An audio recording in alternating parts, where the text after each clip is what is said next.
a todos, amantes de Kemet, gracias por venir a Laura Egiptología. Yo soy Laura Huertas, arqueóloga, egiptóloga y divulgadora del Antiguo Egipto en YouTube.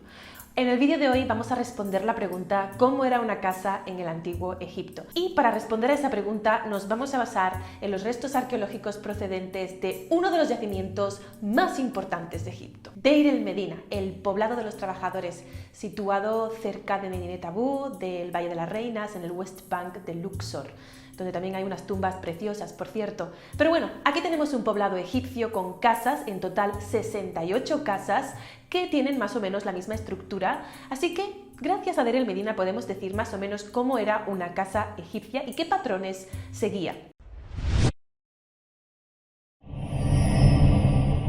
Así que vamos a adentrarnos en cómo serían las calles y el barrio egipcio, por lo menos en Deir el-Medina. Y lo que podemos encontrar es que las calles eran súper estrechitas y las casas estaban pegadas entre sí, como adosadas. Las calles eran estrechas por una razón lógica y es para evitar que el sol pegue demasiado fuerte en las épocas de calor y así poder evitar el calor abrumador y agobiante de Egipto y mantener así un poquito la temperatura más baja.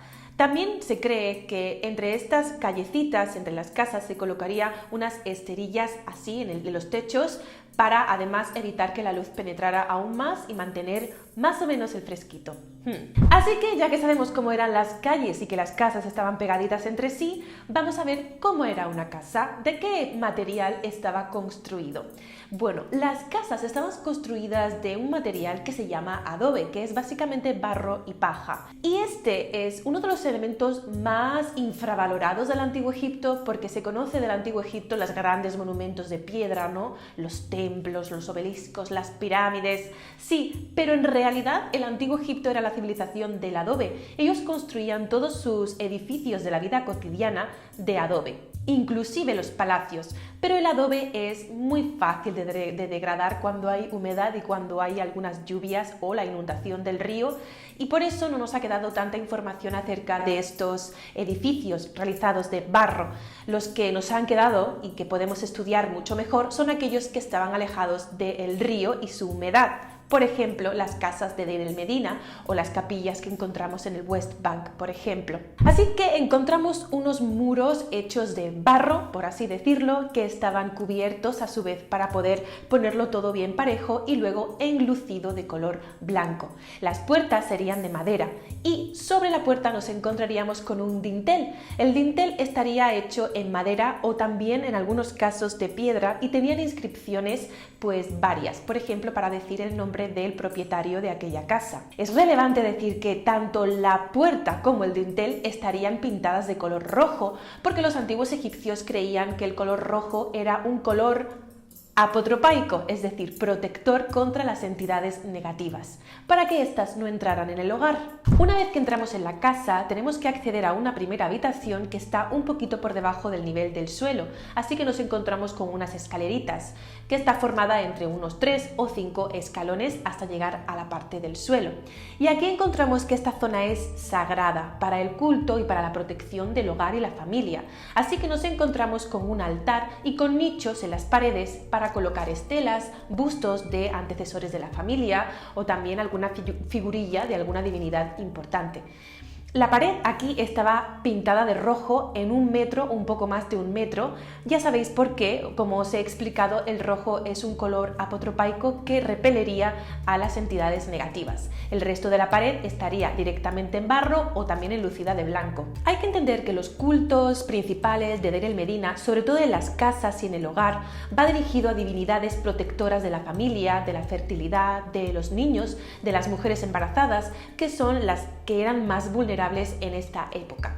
Entonces, aquellas divinidades que eran más adoradas en las casas eran la divinidad de Tueris y Bes. De aquí vamos adelante y llegamos a una segunda habitación que vendría a ser la habitación más alta de toda la casa, en el sentido de que el techo estaría un poquito más alto y sería la única habitación con un poquito de ventilación, ya que tendría alguna ventanita en la parte de arriba del muro para que entrara un poco de luz y un poco de aire, pero siempre pequeña, con la idea de mantener lo más posible posible el fresquito dentro de lo que cabe. En esta habitación, al tener el techo más alto, nos solíamos encontrar con una columna justo en el centro. También aquí habría algunos nichos para colocar figurillas a divinidades y además nos encontraríamos con la zona de descanso o para sentarse a pasar el día, normalmente con una especie de bloque de barro hecha en el suelo donde pondrían una especie de jergón. Las paredes pintadas de blanco además tendrían una serie de decoraciones con diferentes pinturas y frescos. Después de esta segunda habitación, las casas más grandes tendrían una o dos habitaciones mucho más pequeñas,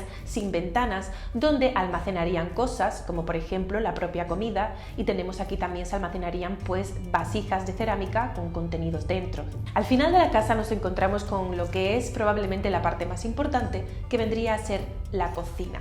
Sabemos dónde estaba la cocina porque además de que aquí hay hornos, nos encontramos con restos de instrumentos para cocinar, como puede ser un mortero. La cocina además no tendría techo, estaría al descubierto, cosa que no es un problema en Egipto porque llueve tan poquísimo que era muy poco probable que se inundara de agua. Es cierto que ha habido épocas de lluvias torrenciales, pero esto es algo bastante dispar, no es una cosa común. Entonces, tener una casa sin techo no es un problema en Egipto.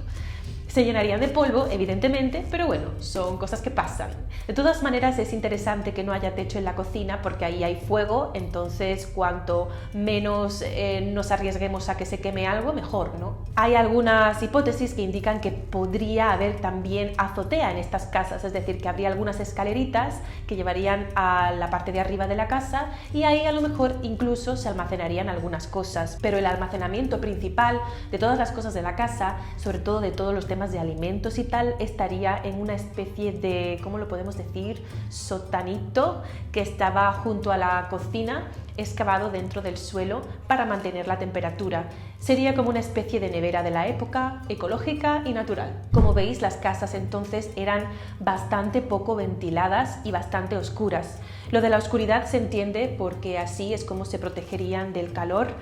La ventilación, pues también, no sé, creo, esto me llama la atención, o sea, me imagino con tan poca ventilación, a lo mejor las casas tendrían un olor particular. Entre la comida, el olor de la cerámica, no lo sé, las paredes hechas de barro, tuvo que ser bastante interesante, ¿no? Olores muy diferentes a los que probablemente tenemos en nuestras casas. Y bueno, esto es todo por el vídeo de hoy. Espero que te haya gustado, espero que hayas aprendido algo nuevo y que de alguna manera esto te haya transportado al antiguo Egipto, como si tú también fueras un egipcio o una egipcia. Recuerda que estoy en Instagram con post a diario sobre faraones egipcios y también puedes visitar mi página web lauraegiptología.com si quieres hacer cursos de egiptología conmigo. Te mando un beso enorme y nos vemos muy prontito en el siguiente vídeo. Irek Herunefer, Ang Uja Senep.